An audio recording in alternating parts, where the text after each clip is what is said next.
원주시가 반도체 클러스터 지정을 위해 행정력을 집중하고 있습니다.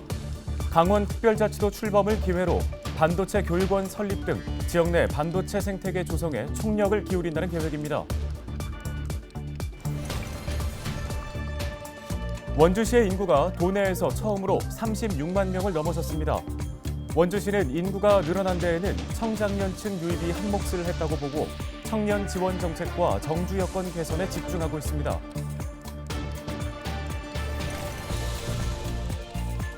원주시의 중재로 고속버스와 시외버스 터미널이 12월부터 통합 운영됩니다. 하지만 장기적인 대책 마련이 필요하다는 지적이 일면서 원주시는 중장기 대책 마련에 고심하고 있습니다.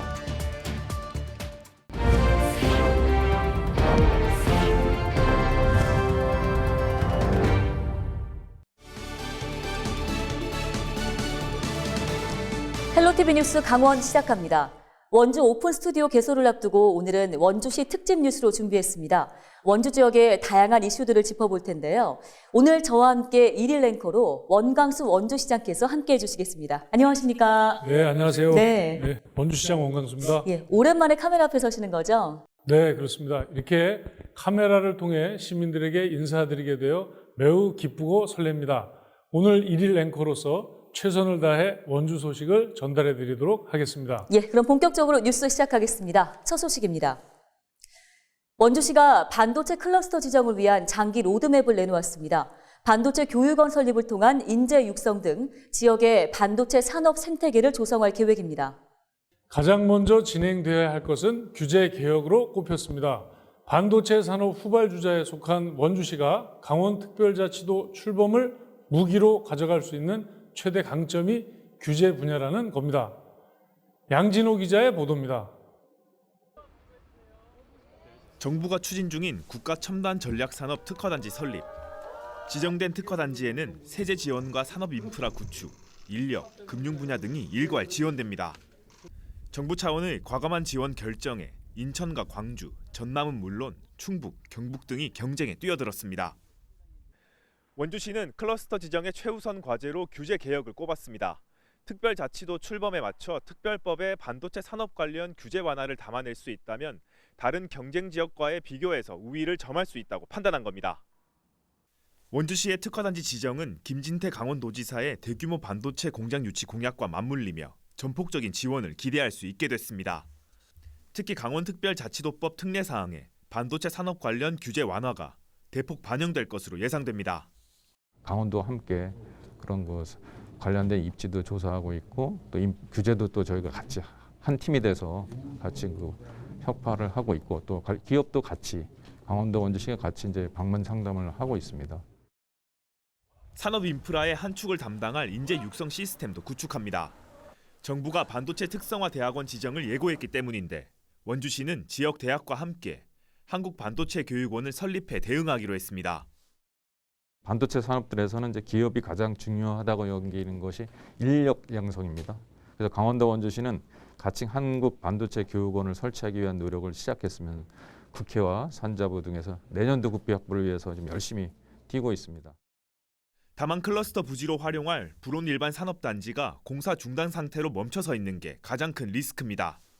사업비 조달 문제로 사업이 멈춰선 지 10년이 넘었는데 부지 활용과 자금 확보 방안 마련 등 정부를 설득할 구체적인 계획이 필요해 보입니다. 불온 산업단지의 부지 자체가 협소하기 때문에 100만 평 이상의 신규 택지가 필요합니다. 그게 해결이 된 후에 용수나 전기 문제도 해결이 돼야 합니다. 강원특별자치도 출범에 맞춰 지역의 신성장 동력을 가져올 수 있는 최고의 기회를 맞이한 원주시. 정부는 내년 초까지 지역별 평가를 거친 후 상반기 안에 클러스터 지정을 완료할 예정입니다. 헬로티비 뉴스 양진호입니다. 네, 보신 것처럼 강원도와 원주시가 원팀으로 뭉쳐서 클러스터 지정을 위해 움직이고 있습니다. 규제 완화 부분에서는 큰 기대를 걸 수 있을 것으로 보이는데 10년 넘게 진척이 없는 불온 산단 조성 문제가 리스크로 남아있는데요. 시장님께서 보실 때 어떤 해결 방안들이 필요할까요? 저는 이 불온 상단 문제를 풀지 않고는 원주 지역의 기업 유치 문제가 풀리는데 큰 어려움일 것이라고 생각을 합니다. 그래서 저희가 전담 부서를 얼마 전에 조직 개편을 통해서 만들었고, 또 그리고 지금 그 관계 공무원 또 민간에 계신 그런 전문가분들이 이 부분을 풀기 위해서 지금 총력을 기울이고 있습니다. 조만간에 원주 시민 여러분에게 기쁜 소식을 전달할 수 있도록 뛰겠습니다. 예, 알겠습니다. 자, 다음 소식 전해주실까요? 네, 원주시가 인구 36만 명 도시로 발돋움했습니다. 강원도 내 자치단체 중에 인구가 가장 많은 도시가 됐는데요. 네, 인구가 늘어난 데에는 청장년층 유입 증가가 한몫을 했다는 평가입니다. 원주시는 과연 어떻게 청장년층을 끌어들였을까요? 김수아 기자가 취재했습니다. 29살 임명일 씨. 서울에서 원주로 이전한 기업에 입사하면서 3년 전부터 원주살이를 시작했습니다. 잘 모르는 동네다 보니까 조금 걱정 반 기대만 했는데 이제 와 보니까 또 이렇게 또 인프라도 잘 돼 있고. 원주 혁신도시로 이전한 공기업은 총 11개. 기업이 들어오면서 주변 지역 인구도 덩달아 늘었습니다. 지금 제가 나와 있는 반곡관설동은 기업들이 입주하면서 10년 전보다 인구가 늘었습니다. 지정면과 단계동, 무실동도 인구가 크게 늘었는데 이 역시 기업 이전 효과였습니다. 늘어난 인구 상당수는 20, 30대 청년층입니다. 이들의 원주살이는 어떨까? 아무래도 이제 문화예술을 즐길 수 있는 인프라가 조금 부족한 것 같다. 그리고 이제 그 시내버스 배차 간격이 이제 생각보다 길더라고요. 그래서 좀 시내에서 돌아다닐 수 있는 여건이 조금은 아쉽지 않나. 원주시는 청년 맞춤 지원 정책을 준비하고 있습니다.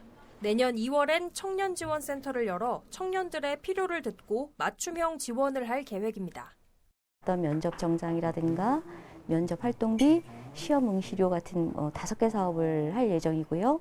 청년들이 요구했던 청년 네트워크나 청년 정보를 구축해서 그 외에도 내년 9월에 저희 청년 주간이 있는데 그때는 한번 청년 축제도 해볼 예정입니다.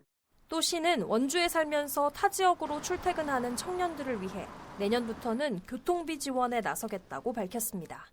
헬로티비 뉴스 김수아입니다. 지금 원주에 정착한 청년들의 목소리를 듣고 왔습니다. 먼저 청년층의 인구 유입이 늘었다는 소식은 매우 반가운 소식인데 그럼에도 숙제가 남아 있습니다. 문화예술 인프라 그리고 교통 문제인데요. 시장님께서 어떤 보관 갖고 계십니까? 저는 청년들이 원주에서 정말 행복하고 또 그 에너지 넘치는 그런 생활을 했으면 하는 바람입니다.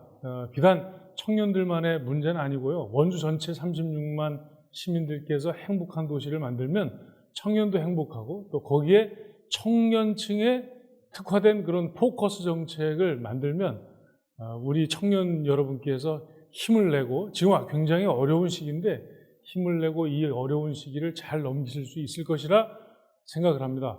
그를 위해서 체육도시, 또 문화도시, 건강도시, 복지도시, 교육도시, 안전도시를 반드시 구축하겠습니다. 더 이상 원주시는 그런 도시를 만드는데 지체할 틈이 없습니다. 지체할 이유도 없고요. 제가 시장으로 있는 동안 반드시 만들겠습니다. 청년이 행복한 원주를 만들겠습니다. 다음 소식입니다. 지난 2월부터 원주 고속버스 터미널 부지 매각으로 시민들은 고속버스 이용에 큰 불편을 겪어왔습니다. 다행히 지난달 시외버스 터미널과 통합 운영이 극적으로 타결됐습니다. 하지만 아직 근본적인 대책은 아니라는 지적입니다. 지금의 통합 운영은 임시 방편일 뿐 근본적인 해결 방안이 시급한 상황입니다. 박건상 기자의 보도입니다. 시내버스 정류장처럼 생긴 곳에 고속버스 승강장이라는 글자가 적혀 있습니다. 인도에 설치됐던 허술한 고속버스 승강장은 완충 녹지라는 이유로 이마저도 철거됐습니다. 지난 2월 이곳 원주 고속버스 터미널 부지 매각 이후 고속버스 터미널이 사라진 원주 지역 시민들은 고속버스 이용에 큰 불편을 겪어야만 했습니다. 다행히 지난달 원주시가 시외버스 사업자와 협의를 통해 통합 이용에 최종 합의해 오는 12월 초부터는 시외버스와 고속버스 터미널이 통합 운영됩니다. 가장 좀 힘들었던 점은 사실 이제 요율이 좀 다른 부분이 있어요. 시외버스랑 고속버스가 수수료율이 좀 다른 점이 있는데 그 부분이 이제 조율이 안 되다 보니까 시간이 많이 길어진 거고 시에서 중재 역할을 해서 결론은 이제 그 부분이 서로 통합이 된 부분이 있습니다. 가장 큰 어려움은 이제 그 부분이라고 하겠습니다. 하지만 원주시도 이번 통합 운영이 근본적인 대책으로 보지는 않고 있습니다. 고속버스 터미널 신축 이전이 필요하다는 겁니다. 현재로서는 여러 가지 방안이 논의되고 있지만 결정은 쉽지 않습니다. 급한 불은 껐다고 할 수 있지만 원주시에서는 공영주차장 부지를 확보하는 등 뭐 중장기 대책이 좀 필요하지 않을까 이렇게 생각을 하고 있습니다. 네. 버스터미널 관련 원주시가 추진할 수 있는 장기적인 대안으로는 몇 가지 있습니다. 우선 외곽의 공영터미널 신축을 통해 시외 고속버스 터미널을 통합 운영하는 방안과 고속버스 터미널만 이전하는 방안 등입니다. 하지만 현재 터미널이 위치한 지역의 상권과 이용객들의 불편 등 고려해야 할 점도 많은 상황. 원주시는 장기적인 대책 마련에 앞서 시민들의 의견 수렴 등 공감대 형성이 가장 중요한 것으로 보고 있습니다. 헬로티비 뉴스 박건상입니다. 앞서 보신 것처럼 버스터미널 문제 쉽게 풀기는 어려웠던 것 같습니다. 문제는 장기적인 관점에서 풀어야 할 숙제라는 건데 시장님께서 보실 때 장기적인 해결책들은 어떤 것들이 있을까요? 지금 교통 환경이 예전과 비교했을 때 굉장히 많이 변했습니다. 개인 이동 수단의 다양화라든지 여러 가지 요인이 있습니다만은, 근데 저희가 이 고속버스 터미널에 그 시외버스 터미널과 통합 운영을 하기로 했는데, 지금 상황에서는 그게 최선의 아주 가장 좋은 그 해결 방안이라고 생각을 하고, 저희가 몇 달에 걸쳐서 관계 공무원들이 이 버스 터미널 통합 운영을 위해서 아주 열심히 매진한 그 결과라고 생각합니다. 우리 원주 시민 여러분께서 시외버스와 고속버스를 한 곳에서 이렇게 이용할 수 있는 그런 여건을 갖춰드렸는데, 앞으로도 시민 여러분께서 불편함이 없도록, 버스 이용에 불편함이 없도록 만전을 기하겠습니다. 네, 감사합니다.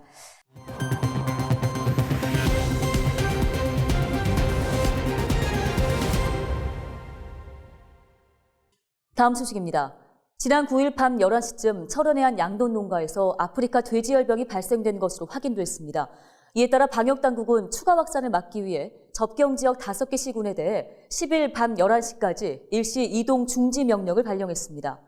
아프리카 돼지열병이 발생한 양돈 농가에 대해서는 긴급 살처분할 계획입니다. 네, 오늘 저희가 준비한 소식은 여기까지입니다. 함께 뉴스 진행해 보셨는데요. 어떠셨나요? 실제로 뉴스를 진행해 보니 쉽지 않네요. 그렇지만 굉장히 신선하고 특별한 경험이었습니다. 진행을 잘 도와주신 김난영 아나운서께도 감사드립니다. 잘해주셨습니다. 고맙습니다. 끝으로 이제 그럼 시청자 여러분들께 인사 말씀 드리고 저희 마무리하겠습니다. 네. 존경하는 원주 시민 여러분, 저는 시민들이 원하는 새로운 변화, 큰 행복, 더 큰 원주를 만들기 위해 끝까지 최선을 다하겠습니다. 시민 여러분들께서 저에게 부여해 주신 소임을 끝까지 완수할 수 있도록 지켜봐 주시길 바랍니다. 그리고 저희 원주시는 앞으로 원주시가 먹고 살 그런 일거리 문제를 해결하기 위해서 총력을 기울이고 있습니다. 원주의 재화가 밖으로 나가는 것을 막고, 또 밖의 재화, 서울과 수도권 또 전국 각지에 있는 재화를 원주로 끌고 오는 그런 작업을 저희가 이전과는 비교할 수 없을 정도로 적극적으로 추진할 것입니다. 그를 위해서 기업을 유치하는 데 총력을 기울일 계획입니다. 원주를 명실상부한 반도체 도시로 만들겠습니다. 또 그를 통해서 일자리를 만들고 우리 청년들과 일하기를 원하시는 청년들뿐만 아니라 일하기를 원하시는 분들께서 양질의 일자리로 생활하실 수 있도록 우리 관계부서에서 지금 분골쇄신하고 있습니다. 지켜봐 주시고요. 또 원주 시민 여러분께서 원주에서 편하게 행복하게 생활할 수 있도록 체육 인프라를 구축하고 문화 인프라를 구축하고 또 복지 인프라도 이전과는 비교할 수 없을 정도로 한층 강화하겠습니다. 좋은 일들이 가득하시기를 기원합니다. 감사합니다. 네. 자, 이제 그럼 마무리 인사를 시장님께서 해주시는 걸로 저희 여기서 인사드리겠습니다. 네. 오늘 준비한 소식은 여기까지입니다. 시청해 주신 여러분 감사합니다.